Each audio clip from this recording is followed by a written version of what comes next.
Senator from New Jersey. I appreciate the words of my colleagues that we've seen. It's just great to see such bipartisan sentiments about dealing with some of the most powerful hurricanes in recorded history.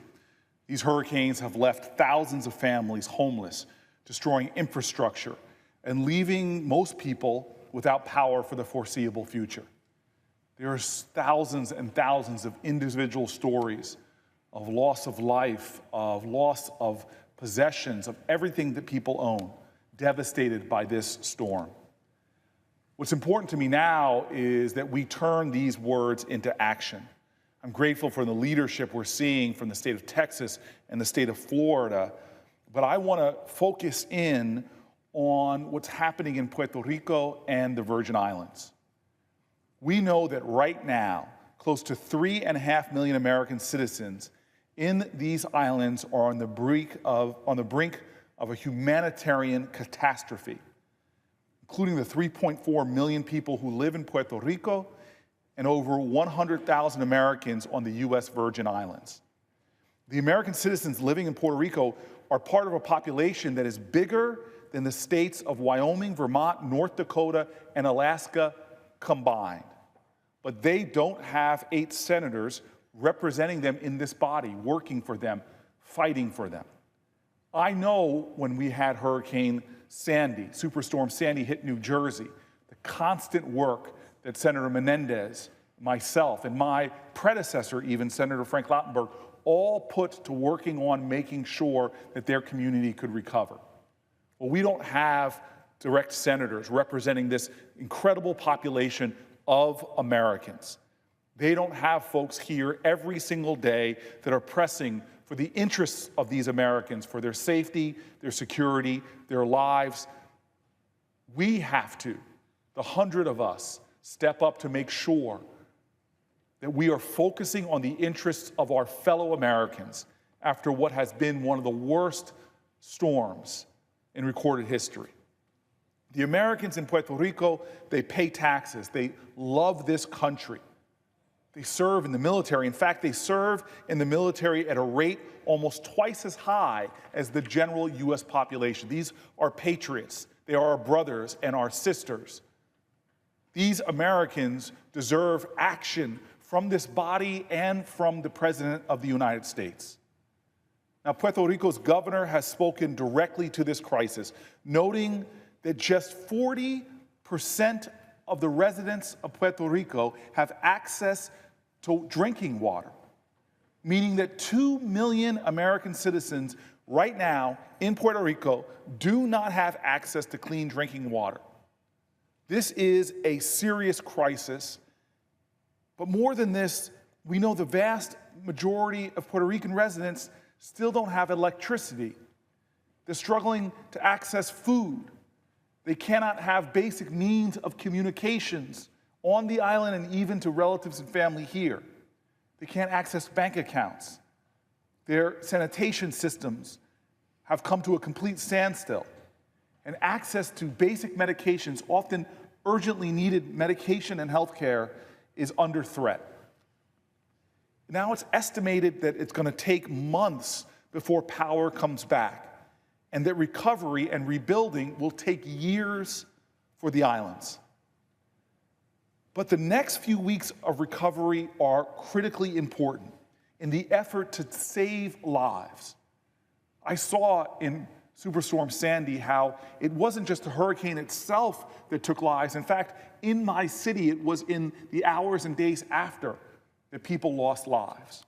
Well, we know that right now in Puerto Rico, every minute, every hour, every day that we wait to get critical aid, necessary aid, that our failure to act could mean the difference between life and death or between grave suffering and relieving that suffering for hundreds of thousands of people in Puerto Rico, as well as the U.S. Virgin Islands. We cannot afford to wait any longer to better mobilize support and resources and help our fellow Americans in Puerto Rico and the Virgin Islands right now. I hope that over time we're able to develop a larger and more comprehensive aid package like those being discussed for survivors of the hurricane in Florida and Texas. But the urgency that we have in Puerto Rico right now, the urgency that we have to provide vital security, energy, food, and health needs, we must answer that urgency with action.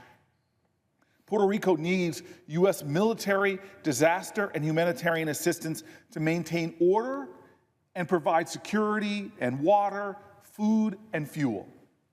Puerto Rico needs additional first responders, and they need generators, emergency vehicles, and fuel.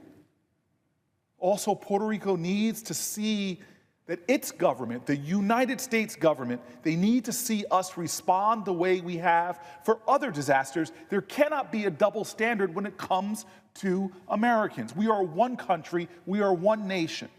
And whether it was Hurricane Sandy in New Jersey and New York, or Hurricanes Harvey and Irma that ravaged Texas and Florida, when our nation sees a natural disaster destroy the homes of thousands, take lives, knock down power, when a challenge like that comes to the United States of America, we must be there for our citizens.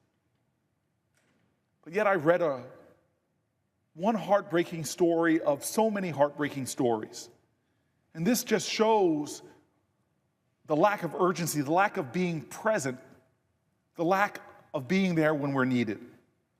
The Washington Post reported that when journalists were looking to go and provide coverage, somehow journalists are making it there to report on the extent of the damage. They were in a remote area of Puerto Rico, and when local residents saw them, their first response was simply to ask, "Are you FEMA? Are you our government? Are you coming to address the crisis?" Right now, Americans are suffering. Right now, Americans are facing devastation and potentially death in these hours and these days. I worry about this body now heading towards Thursday or Friday. How can we in good conscience go back to our homes this weekend knowing that millions of American citizens are in Puerto Rico, hundreds of thousands of American citizens are in Puerto Rico and the Virgin Islands? How can we go home for the weekend knowing that these citizens may be homeless, may not have shelter, may not have food, and may not have water? We cannot allow our fellow Americans to fall deeper into this crisis. Este país, nosotros somos gente de esperanza, somos gente de fe, pero nuestra historia siempre ha sido una que conecta oraciones y palabras con acciones. Necesitamos acciones ahora. Necesitamos el poder de nuestros almas, de nuestros país. We are a people of hope, we are a people of faith, but our history has always been one of matching prayers and words with actions. We must act now. Mr. President, I yield the floor.